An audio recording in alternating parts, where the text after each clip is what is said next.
Bonjour Vincent, alors dites-moi un peu, qu'est-ce que vous ressentez par rapport à ces séances qu'on a faites? Ben, c'est tout à fait extraordinaire parce que j'ai vu par 2 fois, j'ai vu les enfants. Donc la première fois, ils sont venus m'offrir un arbre que nous avons planté ensemble. Et surtout, ce jour-là, ils m'ont regardé tous les deux et ils m'ont dit «Papa, on t'aime». Donc même encore maintenant, en le racontant, ça m'émeut quand même. Oui. C'est assez extraordinaire. Et la deuxième fois, on était dans la même clairière et ils sont venus près de moi, ils m'ont pris par la main et moi je les ai serrés dans mes bras. Et franchement, on m'aurait dit un jour que j'aurais vu ça ou j'aurais réagi comme ça, je ne l'aurais jamais cru. Et depuis, franchement, je me sens beaucoup mieux. Je me sens beaucoup plus libre par rapport au décès des enfants. Je le vis franchement mieux. Et je suis super heureux de savoir déjà ça, même si on le sait, de savoir que les enfants m'aiment, ça c'est extraordinaire, je suis vraiment apaisé.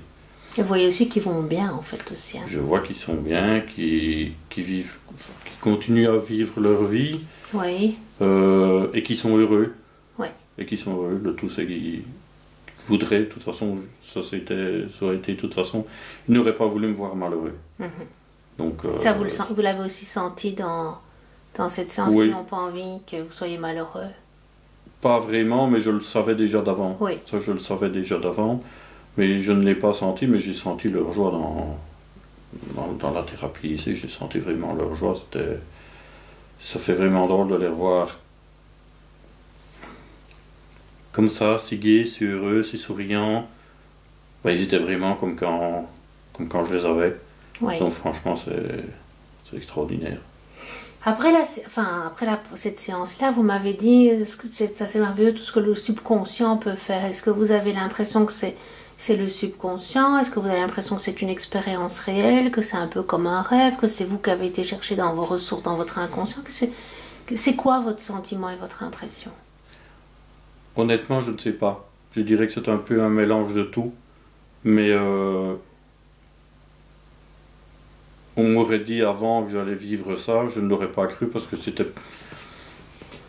pour moi, c'était trop dans l'irréel.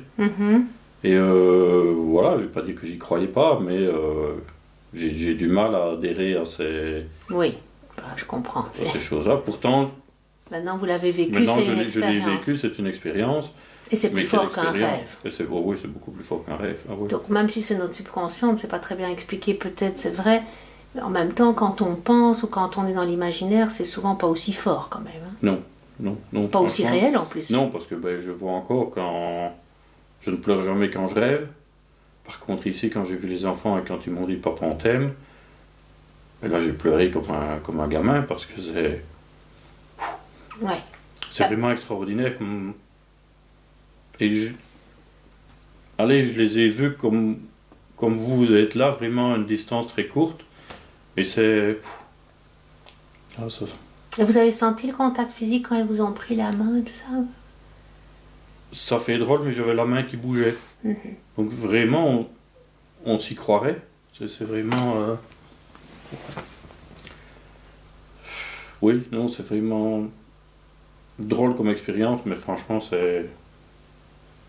Je me remémore souvent ces deux périodes-là et ça m'aide à avancer maintenant, même s'il n'y a pas encore très longtemps, ça m'aide beaucoup et je me sens beaucoup mieux. Donc ça fait quand même pas une semaine qu'on a fait cette La deuxième, non. Ça fait une semaine. Oui. Mais je ne sais pas, je me sens plus libre, on dirait qu'il y a un poids qui est parti de moi. Et au bureau, j'ai plus envie de pleurer comme je pleurais avant. Il n'y a plus maintenant que le manque qui est là, donc ça, on verra avec le temps. Mais tout le reste, je dirais que tout le reste est parti. Je parviens même maintenant à comprendre son geste, pas l'excuser ni lui pardonner. Oui, le geste de Laurence. Le geste de Laurence, je parviens à comprendre. Maintenant qu'on m'aurait dit il y a 2 mois, tu comprendras son geste, j'aurais dit non, jamais je comprendrai son geste. Maintenant, je le comprends. Et donc, je dirais que, je n'ai pas dit que je n'y en veux plus, mais... c'est différent. C'est différent, je vois ça tout à fait différemment. je n'ai plus la colère que j'avais avant. Pour les psys qui sont en formation chez moi et qui vont peut-être un jour entendre cette interview, qu'est-ce que vous aurez envie de dire? Parce que vous avez vu plusieurs psys avant moi. Hein, et effectivement, quand j'enseigne comment moi je travaille, les psys, ils sont intéressés, mais ils ont un peu peur de se lancer. Hein, parce que c'est, comme vous dites, c'est un peu irréel, les gens n'y croient pas, etc. Qu'est-ce que vous auriez envie de donner comme message? Autant que c'est irréel, mais on est vraiment surtout après retourné après des séances comme ça. Hier, la séance de Mireille, elle est revenue, elle était vraiment chocolat bleu pâle. Quand on est rentré, elle était mal, elle avait mal à la tête.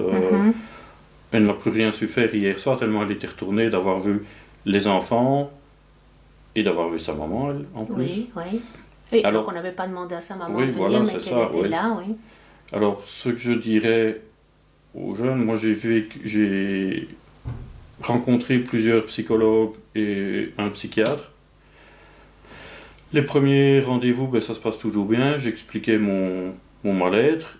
Et puis après 3-4 séances, chaque fois on retombait dans le même système. Ils m'écoutaient, ils m'expliquaient certaines choses, mais je n'avançais pas. Je ne dis pas qu'ils ont fait du mauvais boulot, mais... Oui, ce qu'ils vous proposaient ne permettait pas d'avancer. Aucun. Ça n'a permis d'avancer et j'ai abandonné parce que ça ne me faisait plus rien du tout. C'était chaque fois raconter la même chose et je n'avançais pas. Alors, c'est vrai que la thérapie ici est beaucoup plus, je ne vais pas dire drôle, et fort différente évidemment, mais autrement marquante et autrement plus bénéfique. Parce qu'ici, j'ai eu 4 rendez-vous, 5 rendez-vous. Je ne vais pas dire que je suis guéri, mais ça va beaucoup mieux en 5 rendez-vous que des psychologues et psychiatres. J'ai fait combien de rendez-vous? Une trentaine sûrement. Et rien, c'était tout le temps la même chose. Je ne parvenais pas à expliquer. On peut dire que les circonstances sont évidemment très, très pénibles, mais voilà, je pense qu'ils sont là pour ça. Mais est-ce qu'ils n'y arrivaient pas? Est-ce que le choc était trop fort pour moi? Mais voilà, franchement, je conseillerais une thérapie comme ceci parce que... Et Mireille, vous dites qu'elle est sous le choc. Mais c'est un choc négatif ou non. C'est un choc positif? C'est un choc positif. C'est-à-dire qu'effectivement, elle était tout à fait retournée. Elle était tout à fait retournée, encore aujourd'hui est en congé, encore aujourd'hui, ce matin, elle avait encore du mal, mais elle allait beaucoup mieux. Et puis, je suis sûr, tantôt on va en reparler, le fait d'avoir vu les enfants, eux aussi l'ont pris par la main pour la conduire vers sa maman, d'avoir vu sa maman, d'avoir vu les enfants qui étaient heureux aussi, elle n'en revient pas non plus, elle est heureuse comme toutes, les avoir vus dans cet état-là, dans cet esprit-là de gaieté, de bonne humeur. Donc franchement, oui, c'est bénéfique. Oui. Merci. Vous avez envie d'ajouter quelque chose? Non. Ah, merci.